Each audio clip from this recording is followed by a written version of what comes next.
يا جدعان والله العظيم غريب قوي المرض اللي يبقى واصل بالإنسان إنه يبقى مهووس بالنساء لدرجة إن هو يعمل الصورة دي. يعني بجد والله العظيم غريب قوي. أقسم بالله ده مرض، أقسم بالله ده مرض ومحتاج يتعالج. ويا ريت أي حد من الناس اللي بتدرس طب نفسي أو بتدرس علم نفس إن هم يقفوا 3 دقايق مع نفسهم وياخدوا الموضوع ده موضع بحث. يعني بجد يعني ياخدوا السلفيين موضع بحث بكمية العقد وكمية الحاجات اللي في مخهم دي بتركيبتهم ونظرتهم المرعبة للمرأة. تبقى رسالة الدكتوراه اسمها عن مرض السلفية المركب.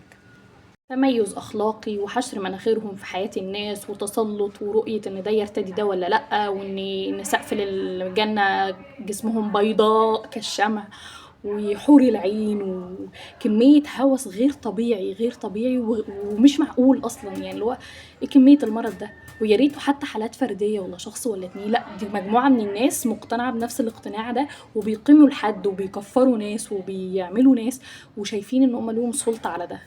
ربنا يشفي كل مريض. ده اللي انا اقدر اقوله.